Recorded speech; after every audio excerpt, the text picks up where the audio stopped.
Hi. Hi. Can't hear anyone. Ah, yes. Okay. So sorry. Apparently, I was on the link for another webinar. Sorry for that. I'm It's all fine. with you guys. Okay. Let's dive in. Are we still expecting more people, or we can start? Oh, sure. We can start. We have enough people. Sure. Sounds great. Good afternoon, everyone. Thank you so much for joining us today. We have a nice group, so it's great to have you with us today. I'm sure you're going to really enjoy the subject, and it seems that it's a subject that is important to you, so we will provide you as much insight as we can today. So to start, I'd like to give you a brief introduction. So today is our second webinar hosted by the Center for Fourth Industrial Revolution here in Saudi Arabia, named C4IR KSA, which is part of the World Economic Forum Center for the Fourth Industrial Revolution. We, as Eyotic and C4IR, are really delighted to offer you a series of enlightening webinars on the subject of sustainable industrial intelligence. I don't know if we have, let me just check them. We have the slides, super.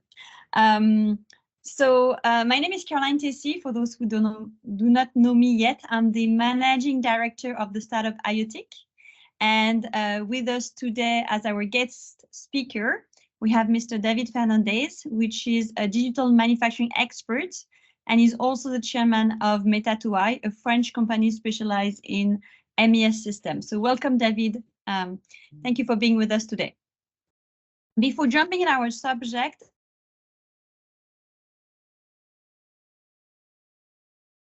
what we are doing. So we aim to provide advanced manufacturing and fourth industrial revolution technology to the industrial sectors here in the kingdom. We aim to contribute to achieving several national targets, such as Vision 2030, both directly and indirectly, by enhancing the efficiency of the industrial sectors, and also in supporting manufacturers in their digital transformation.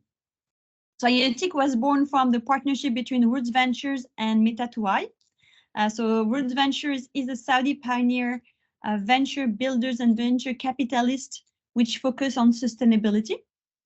And Meta2i is a French technology pioneers in industrial intelligence and MES software. And Meta2i has more than 30 years of experience in that field. And for those who are a bit less familiar with MES, it stands for Manufacturing Execution System.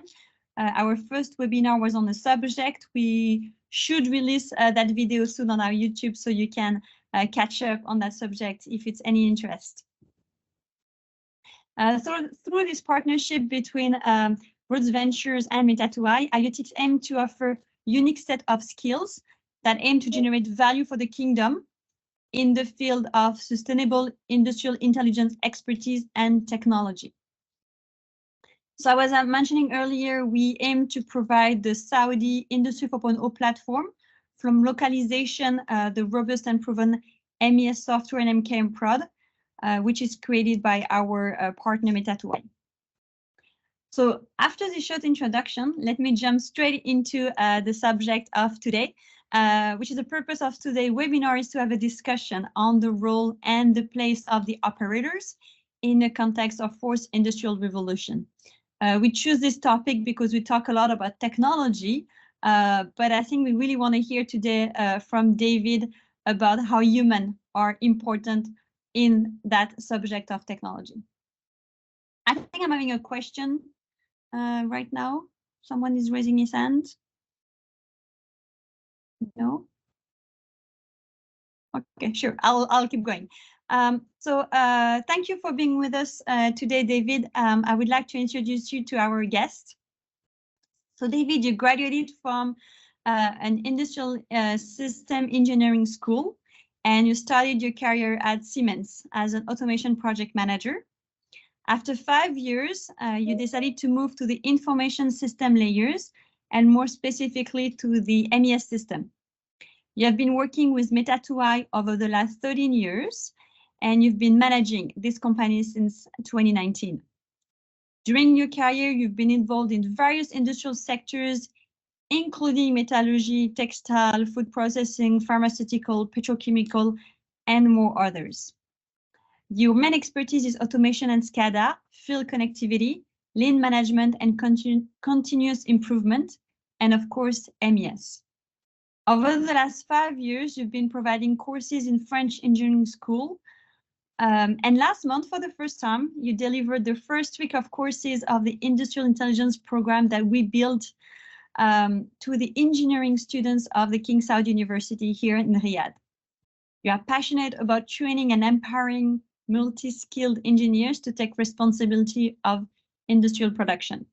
You are also passionate about empowering industrial operators by working closely with your client to redefine their roles on the production floor. Digital transformation and technology adoption are vital to manufacturing businesses, and you are a strong advocate of the complementarity of human and technology to allow companies to meet their business goals. That's a short introduction. I hope I didn't miss anything, David. That is interesting to know about you. Super. So let me start, David, and ask you a first question. So when we think about the factories of the future, we of course imagine a lot of machine and robot on the shop floor, right? So highly technology. Do you think that machine will replace people in the future? Thank you, Caroline, for this first question, because it's a really nice question, because it's always a yes or no answer. When you talk about this topic with people, you always have a yes, of course, or no at all. And in fact, for me, it's more yes and no, because like with any innovation, it will close some doors, but it will open new opportunities. Our role, our goal, let's say, is to see those opportunities and to build them to generate value for the industry. The first thing to say is that machines and technology are bringing changes, even drastic changes. The more advanced the technologies are, the more machines will be able to focus on handling repetitive tasks through automation, removing needs to human to perform those tasks manually. So that's some part of the answer. Yes, of course, it will remove some people from the workshop. And if we are a factory manager, we like to have a fully automated workshop floor with limited, even no human on the plant. With all the technological advancements, we tend to think that technology will do a better job than us and be more reliable than people. Machines are never ill, they are always working.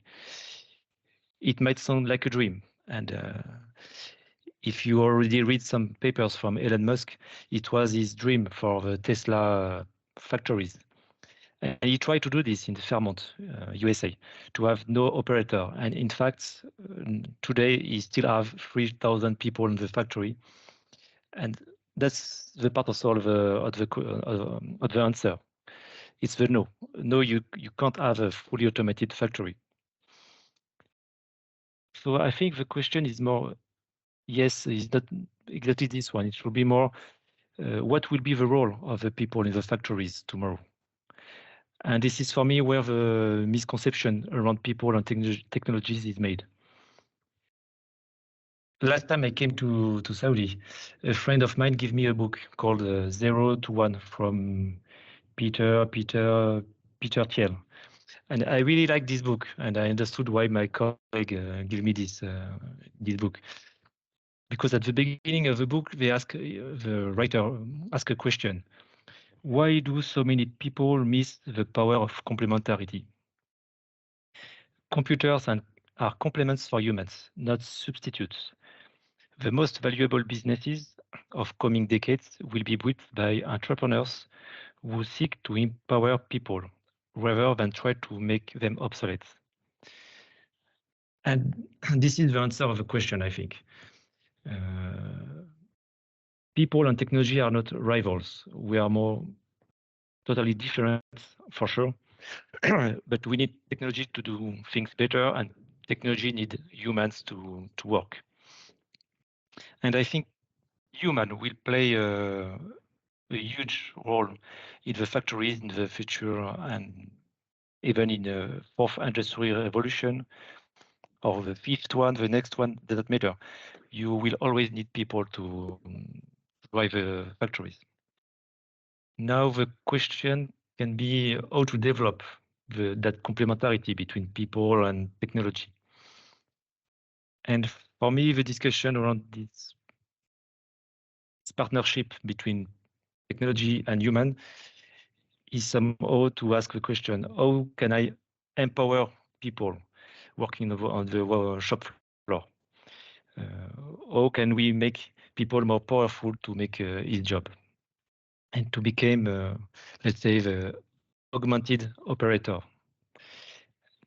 I think it's, for me, the link between Industry 4.0 and people is to focus people around technology and to give technology to people. Okay, so in that case, it means that we will not replace, but however, we're going to have to work together. So do you think that the adoption of technology then is going to have an impact on the current workforce of a shop floor? Yes, of course it will. Like in any industrial revolution, the emergence of new technologies will disrupt the current jobs, and some jobs will disappear for sure. And I can give you an example. In my career, I used to see positions on the factory where people will collect information, distribute it, report it in tools like Excel sheets.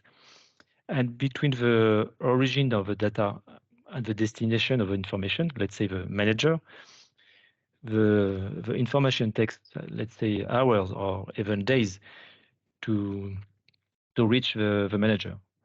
So today with technology, all this stuff is real time. You don't need to have somebody to go through the workshop, gather the data. And the gain for manufacturers is so significant that those positions will be automated for sure. When we look at machines, we also have significant advantages such as 24 hours work, 7 days a week, working faster, increased quality, no human errors, of course, that can also handle some kind of specific task, especially those considered as hazardous for human, or unsafe, let's say, and many others. So the choice between machines and human is there is no choice. In fact, you need people and machines to make the factory working. And I think also there is some kind of misunderstanding. When we talk about mass production manufacturing, you can bring a lot of automation machines because you are producing a large quantity of standardized products, and the factories are really high level of automation. But today, the market, the reality of the market is more about customization. The customer wants some customized products, and this will bring some confusion for the managers because if you have a factory with a lot of customization, and if you are looking at the advantages of mass production factories, you want to do the same. In fact, to have a lot of machines doing high cadence products and so on. But in fact, you can't do this because you are facing different challenges. In this case, in the case of high customized products, you will need operators that will be let's say the main assets of your factory, because they will bring specific expertise, flexibility, allowing you to produce a large amount of products, different products. So let's say I believe that the adoption of technology is changing the jobs in the shop floor for sure. But instead of focusing on the low-skilled jobs that will disappear for sure, we should look at the new high-skilled positions that will appear, and I think that's the goal. In fact, to prepare the human, to prepare the operators to have more high value, added value positions in the factory. Okay, so I can maybe take another last example. Yeah, go ahead. Yeah, okay. I just take a last example with a quality check. If you are producing mini cookies per minute, you can ask somebody to check one cookie one by one to check that all the cookies are well cooked. If you put a camera with machine learning, artificial intelligence, it can make this control. But human will be here to make the final judgment. Should I change something on the process? Should I put more water? Put something on the process to make the cookies better? That's all. Okay, so what you are telling us is, with all those technology coming, when we look at digitalizing factories and digital transformation, we really look at the technology. But what you are telling us is that operators have a critical role to play in the digital transformation of the factories. There has to be taken consideration in that journey. Exactly, that's it. We should look at the operators like the first tool to support the digital transformation. Today, the factories need data. They need a lot of data to use new technologies like artificial intelligence. So first of all, you need data, and this data can come from machines, sensors, and whatever. But sometimes the reality of the factories is that the machines are quite old, and it's quite difficult to get data from these machines.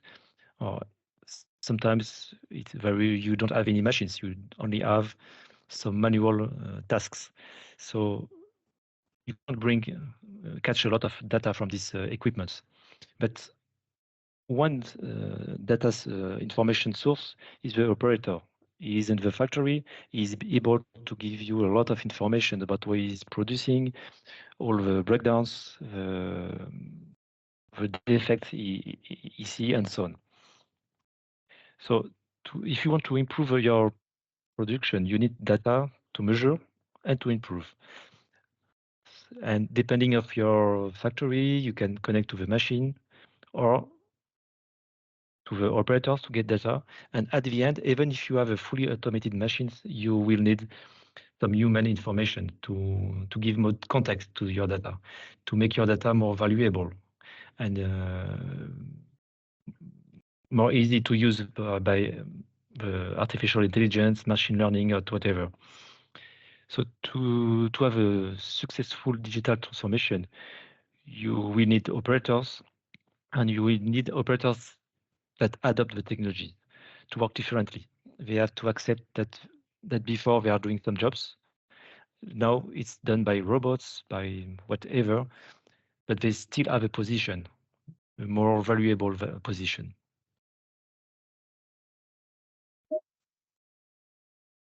Okay, so we went from thinking machine could replace people to understanding that people still going part of the process, and to even going further and say people going to help contextualize the data and the intelligence within the industry. So let me go one step further and say, so in that case, do you think Industry 4.0 can valorize the operators? So can we go further in valuing our people in the factories? There are many use cases. It depends on the production process.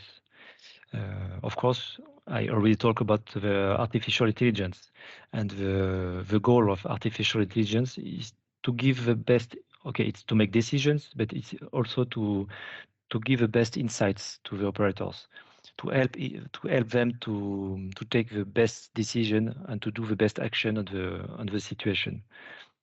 We can also think about cobots to handle heavy loads or perform repetitive actions in collaboration with the operators. So it's something to help the operator. And another technology that we can talk, it's augmented reality, because it provides live information, advice, and instructions. And it's already commonly used in maintenance to have access to step-by-step instructions with glasses, and the operator can see all the instructions on the glasses. But for sure, depending on the factory, a study must be done to determine what the operator is missing and choose the right technology to respond to it. We can say all the factories need artificial intelligence, all the factories need cobots.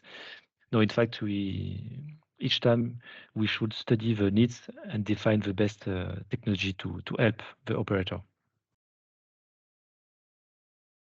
Okay, thank you. So what you're saying, what I understand is that so those technology industry 4.0 really going to be here to even support and empower further the operators. So in that case, we are more into assisting the operator in doing his job than really monitoring those operators. So it's not just a question of how efficient and good those operators are doing, but it's rather a question of, do they have all the tools and information they need to be able to perform their task to their best, right? Yes, it is. Imagine your operators have all information they need to perform their task in the best time possible with the highest quality possible. No time wasted on improved quality. That should already make a significant difference in your productivity. You don't lose time, in fact. Now let's go further, and now imagine that your operators could communicate between them, reducing the time on increased quality.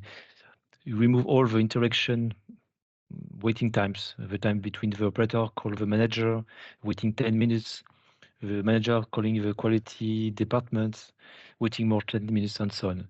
If all these communications time are reduced, of course, you will miss a huge gain on production.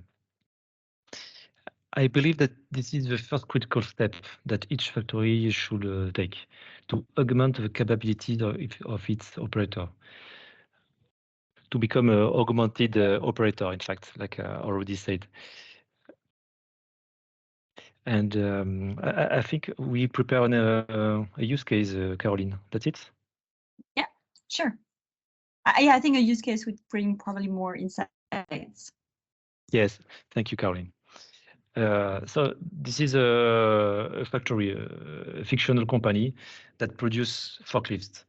So it's fictional, but it's coming from a real client project. So it's a real feedback. I just changed some information to keep it confidential. So it's a production line that assemble forklifts, and it's made of 6 workstations in line.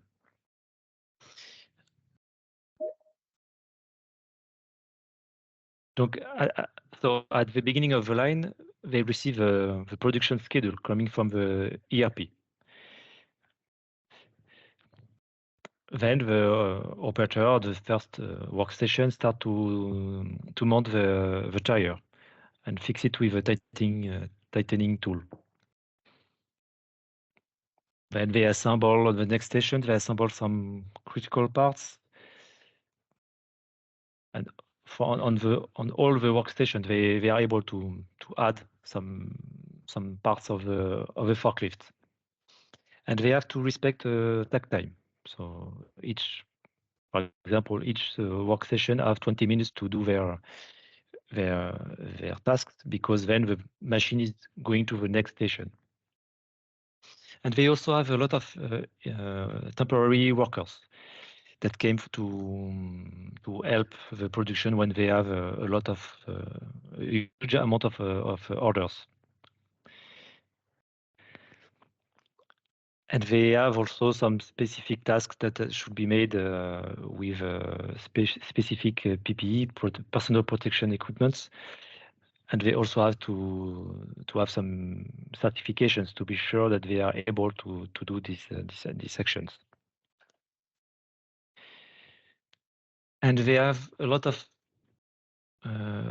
issues on the production line. On the planning, on the production sequence, it's coming from the ERP, and the ERP doesn't take into account the calendar of the operators, the availability of qualified, certified operators. So they are always late. They are always with a late delivery. Not always, but many times. They also see that there are some quality and security feedback from the customer that say that the wheel over parts are not well tightened because the operator didn't respect the torque, the necessary torque. Yes, because they are producing different forklifts. That means that the operator is each time changing the product. Every take time, so for example, 20 minutes, they have to do something different with different set points. That's why sometimes they did some mistakes. They also have a lot of traceability errors because they have critical parts, for example, motors or pumps, and they have to take the serial number coming from the supplier. And when they have a product callback from the supplier, they have a lot of difficulty to find the forklift concerned by the recall because everything was handily written. Concerning the takt time, they saw that operators are always losing a lot of time looking for the schematics, the documents, the procedures to know what they have to do, since they are always changing the machines, the forklift. So they lose a lot of time, and they have some line stops because they can't respect the 20 minutes takt time. So all the line is stopped. They lose a lot of time like in this case. They also spend a lot of time and energy to train the temporary workers. Each time they have somebody new, they spend 1, 2, or 3 days to learn him all the procedures to make the job. And the last one, and maybe the huger one, is the risk to humans. In fact, they need to have certified operators for some critical tasks because the safety of the people is in question. In fact, so to answer all these problems, first they start to put an MES, so manufacturing execution system. They put in an MES between the ERP and the production line in order to take into account the calendar of people, the availability of operators, and so on. So in this way, they have a more precise schedule and able to give a date to the customer, a more precise date to the customer. They also decide to put IoT with a connected tightening key to be sure that the torque is the good one. So it allows to have easy control of quality control, and they are certain that the torque applied is the good one. For traceability, they put barcode readers. In this way, operators just need to make a click and to read the serial number. And again, it avoids all the manual entry errors. For the documents, they choose to put it digital way on the workstation. And in this way, the operator have always a good document opened. It doesn't need to go to the office, check the document, ask questions. The last document is available on the computer, and it's even open at the right page. In fact, according what he has to do, he just click and have the document on the right page. No time to search on the document what he has to do. For the temporary workers, they start to put some digital training and digital learning on the workstations. So according to the level of the operator, temporary or not, each one has the information needed to do his job. If you are a senior operator, you don't need to have a lot of information. And the other side, if you are a young one or a temporary one, you will have more detailed information to do your job. So it really accelerates the training time and make it more easy. And for this last point, the certification, when the operator is coming to the workstation, we ask him to enter his login. He is identified, and according with the identity, we are able to check the certification level of each operator. So we are able to refuse one operator if he doesn't have the certification needed to make the task. So with all these tools, in fact, we are not replacing the operators. We are giving him more tools to be more powerful. And the key benefits for the factory was, first one, production costs, obviously, because the production hours were increased, the training hours were decreased, less paper, and more component availability. The next point was benefits was production monitoring, real-time monitoring for the managers. That will also increase quality and traceability. All the exchanged information between production line and the quality department and management are real time, so you don't have stops to wait managers, in fact.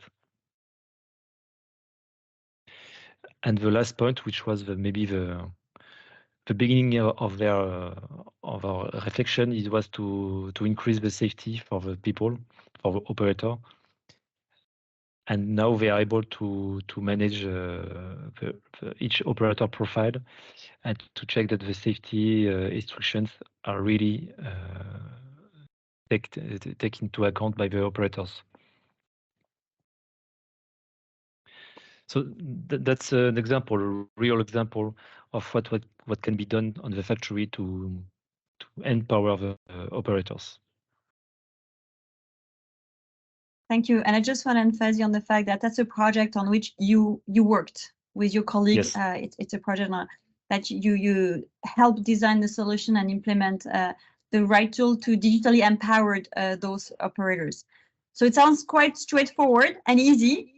So let's learn from your experience. If you can give us some advice to factories that aim to develop those higher skilled operators and digitally empower them. Any advice, suggestion you could share with us? Yes, let's say digital solutions are available, and frankly, with the right expertise, quite simple to implement. The technological aspect of it is quite straightforward, as you said. The main challenges lay in the human approach. This is a change management subject, in fact. Once, let's say, the classic resistance to change is the fear of being replaced. The common perception is that technology can help someone easily learn to do a new task, or even worse, the technology can do it itself. So no more need for human. Imagine if you want to start digitizing processes, then you need to write them down. Look into area of improvement to make them more efficient by using data. For some operators, this might be seen as revealing information that is central and strategic to them. We didn't know exactly how the person was doing it, but it was done. Now we know exactly the process, and the person might see it as a loss of value on them. They are less strategic because now someone else can do it. Another perception is that technology will allow the monitoring of tasks, which will lead to performance evaluation. We might have a negative impact on the operator. Again, we are talking on how technologies will or might be perceived by operators on the shop floor. And for sure, the first thing the operators will think is that they are looking at me, they want to change me, they want to know what I'm doing in order to maybe to make somebody else in my place. So one of the purpose of change management is that the end game is to work better, but to do so, the job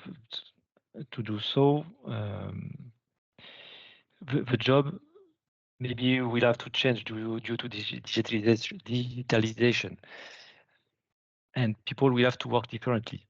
And that's the point, in fact. Everybody should understand that his work will change, that he will have to do things differently. So my first advice is about communication and engagement. Engagement from management, explaining the purpose of the technologies and changes, highlighting all the benefits for the operators, and displaying the changes, issues, and pain points they are currently facing. It's also essential to understand what the management needs to measure and how from the shop floor and the operators in order to improve planning, monitoring, support, and quality. So it's a global engagement from management or operators also, of course, to explaining their role, their work, their changes also, and explaining them that they know their job very well, but they have to trust the management to help them to do it easier, to make it easier and maybe even better. And the last engagement will be from the technological partners to provide the right tools, in fact, to support the engagement of the management of the operators and choosing the right technology, in fact, to make it more smoothly. From my experience, there is also another aspect which is critical. It's the ergonomics, in fact. People will adopt technologies because they are intuitive, easy to use, user-friendly, like we say, and they should perceive the value it offers to them. On the shop floor, we have to think about basic things like you can bring the best tablet, the best smartphone, or whatever, screen, and so on. But if the operator should remove his gloves to interact with the device, of course, it's not ergonomic because he will have to remove the gloves, do what he has to do, put again his gloves. At the end of the day, two possibilities. The operator will remove his gloves and never put it again, which make a risk for him, or it will keep the gloves that don't use the interface. So that's an example of things that we should think from the beginning.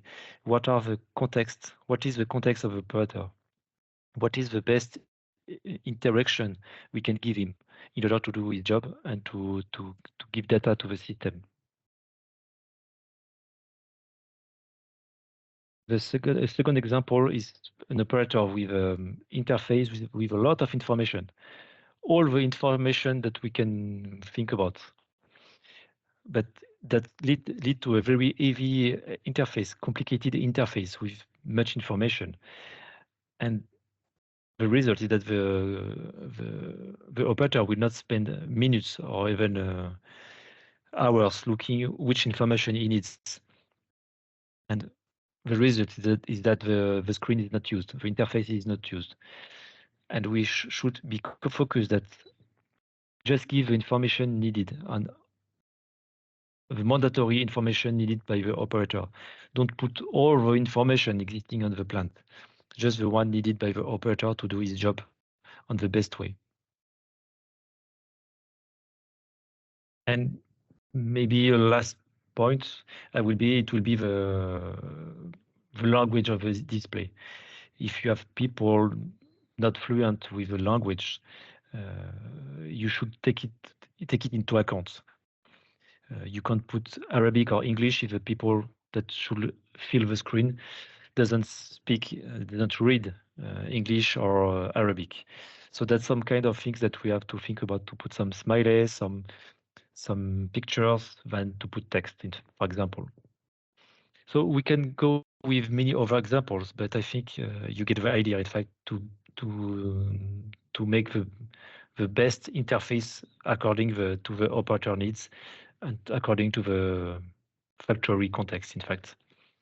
And you should keep in mind that the objective is to facilitate the work of the operators and not to add more challenges or complexity to their task. Like my customers, clients used to say, I don't pay operator to click. And that's right. Operator is here to make production and to give information to the system. But if the operator spends his day making some click on the screen, he is losing time, and at the end, the factory is losing money.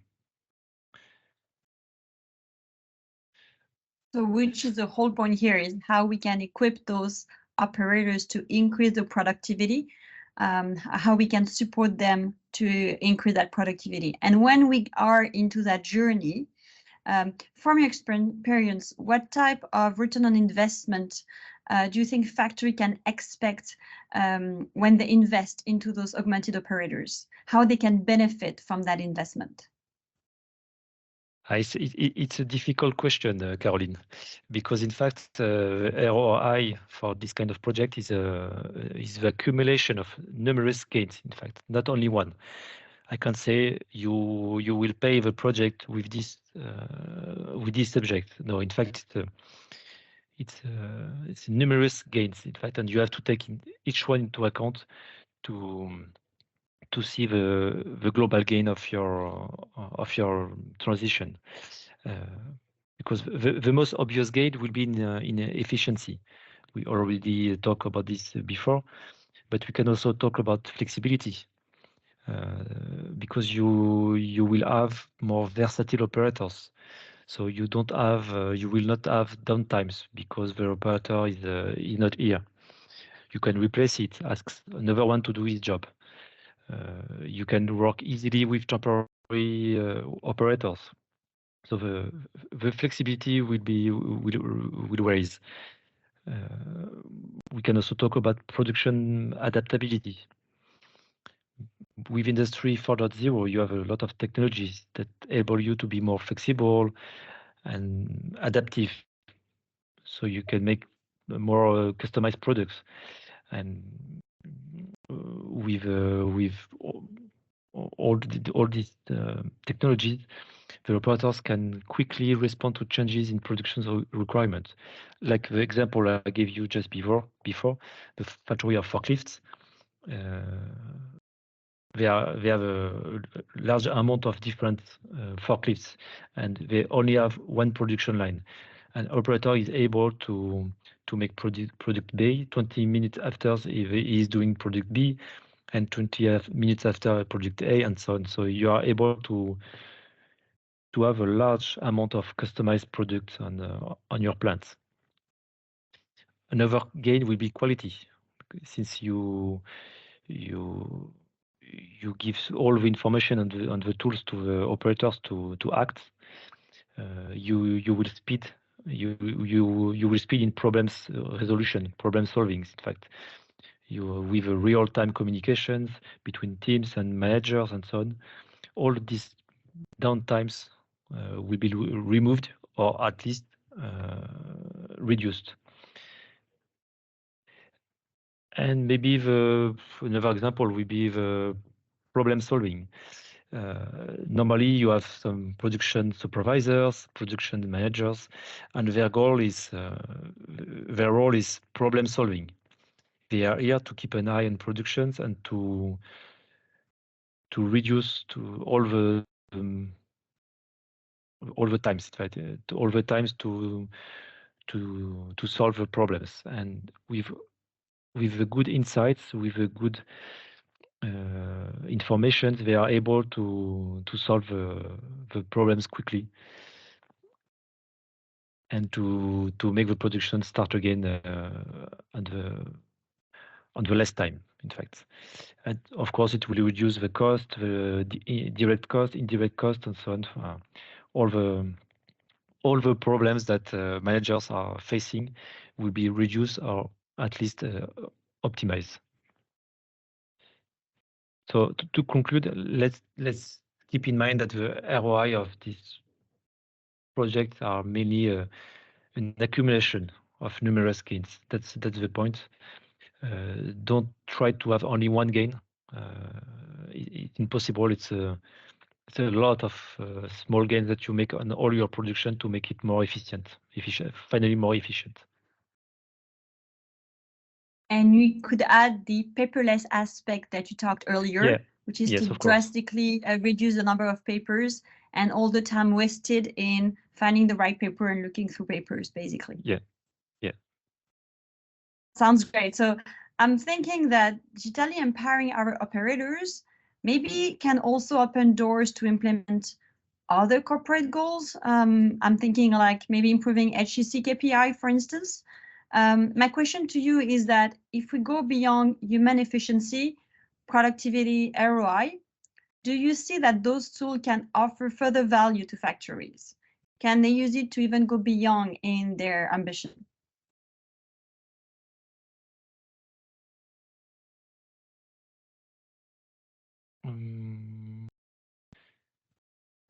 To go beyond, I would say one more point will be the HSE topic. This subject is often in mind of production managers and the CEO of the factories to have the best practice in the health, safety, and environment.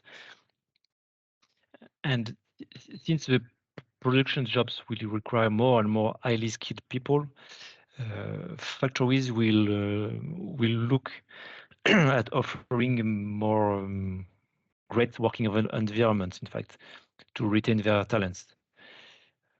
One of my clients is really focused on the HSE. He always trying to put the best practice, and they want to offer a very safe and healthy environment to their operators. So they ask us to check that all the operators have their personal production equipment, PPE. And for this, at the beginning of the day, when the operator reaches his workstation, he starts by login.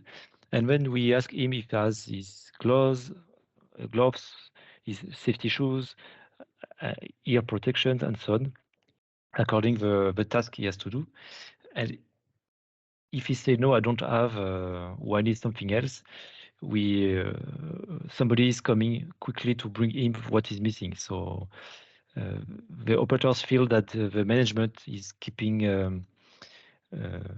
kind eye on them to be sure that they have the best conditions to work. And for the same, I already talked about this, but for the HSE topics, we also check the certifications of the operator to be sure that operator is not taking any risk, unknown risk at least. And all this study is made before on the manufacturing engineering department.